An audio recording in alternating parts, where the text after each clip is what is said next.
Bonjour Christine. Bonjour. Vous avez accepté de faire cet entretien donc avec nous et je vous en remercie.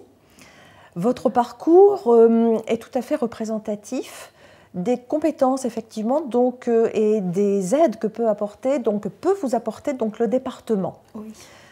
D'abord, est-ce que vous avez voté dimanche? Bah non, j'ai pas trop eu le temps de voter. Ah, vous n'avez pas eu le temps de voter, Oui, mais avec vous auriez... les enfants, oui. Bien sûr, bon, mais... Je peux voter dimanche. Vous allez voter, je l'espère, donc au deuxième tour. Oui, voilà, Bon. c'est ça, exactement. Christine, où en êtes-vous actuellement dans votre parcours professionnel? Là, pour le moment, en formation. En formation, oui. Pas de l'homme. Oui. Pendant 3 mois. Oui. Pour après aller travailler avec la société Myriade pour assistante de vie aux familles, Oui. pour les personnes âgées. D'accord. Cette association, donc Myriade, obtient des subventions donc, du département. Oui. Et ensuite, on a l'APA qui est effectivement donnée aux personnes âgées. Je pense. Alors Christine, qu'est-ce qui vous a motivé à rechercher un emploi?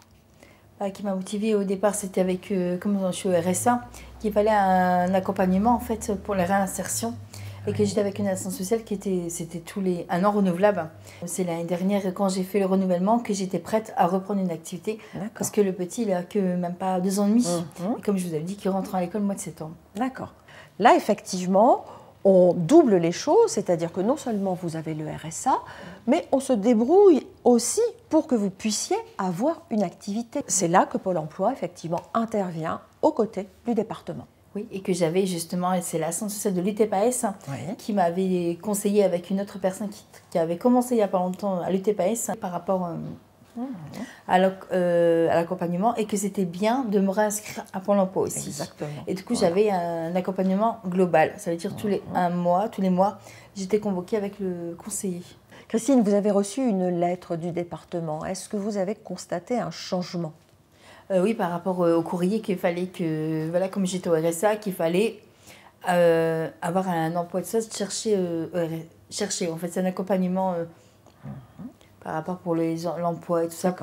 Donc vous avez vu que la politique du département sinon a changé. Oui, j'aurais pu avoir une pénalité si j'aurais pas fait les démarches. Exactement. Avec une assistante sociale ou.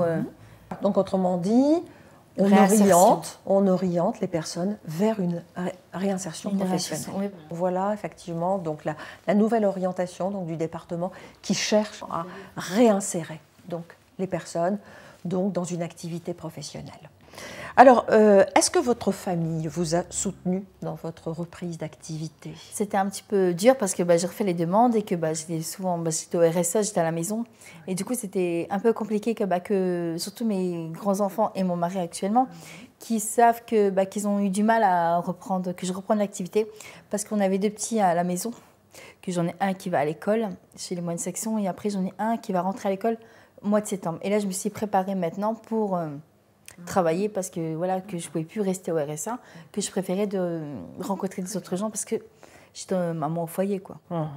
Quel type d'aide avez-vous déjà eu pour garder vos enfants? C'était avec la même société Myriade, mais c'était avec une TSF. C'est une personne qui soulage la maman en fait pour les grossesses, en fin de grossesse, pendant la grossesse ou pour aider par rapport aux enfants aussi. Comme c'était des enfants qui s'étaient super rapprochés. Du coup, c'était vrai que c'était pas facile. Et donc, ça vous a permis effectivement, donc réellement, de continuer à chercher donc une activité donc, professionnelle, de vous réinsérer donc dans la vie professionnelle. Voilà, c'est ça. D'accord. Alors donc Christine, effectivement, donc le département offre un certain nombre d'aides aux mamans, aux familles, dans le cadre de la PMI, protection maternelle infantile. Oui. Et donc ça vous a permis effectivement donc de garder les enfants. De garder aussi, de s'occuper des enfants. Oui, par exemple, si j'avais des courses, des rendez-vous, qu'on pouvait garder le petit dernier. Ou alors, si je devais m'occuper de tout, pour m'aider par rapport peut-être la vaisselle, faire un peu de repassage. C'est tout et comme ça. Donc voilà encore une aide du département qui effectivement donc, peut servir aux personnes, notamment qui cherchent un emploi. Voilà. Est-ce que votre logement correspond bien aux besoins de votre famille? Non, parce que c'est des vieux appartements. Là, ils sont en travaux à partir du mois de novembre. Oui. Là, mercredi, j'ai une personne qui doit venir par rapport aux travaux pour savoir s'il n'y a pas de... Oui. Je n'ai pas trop compris, mais pour étudier. Ils vont faire une étude pour justement, ils vont refaire les appartements, mais ils ne vont pas démolir, ils ne vont pas nous reloger. Alors Christine, quelle société ou quel bailleur social s'occupe effectivement de ces travaux? LMH. LMH, donc LMH qui va réhabiliter donc votre logement, Oui. comme vous le disiez, sans que vous alliez ailleurs, c'est ça? Oui, voilà, vous c'est restez ça. Oui, dans ils ne le démolissent pas logement. les logements, mais que justement, c'est pas... Donc c'est vraiment vieux, tout est en train de partir en ruine, il y a l'humidité, les murs aussi, c'est en train de s'écailler aussi. Christine, merci d'avoir accepté donc cet entretien. Votre témoignage est très important. Oui. Il illustre parfaitement les besoins de la population auxquels nous comptons répondre. Le 27 juin, Christine, on compte sur vous pour aller voter. D'accord, oui. Faire entendre effectivement votre voix. D'accord. Le 27 juin, on compte sur vous. Nous nous engageons à vous représenter auprès du conseil départemental.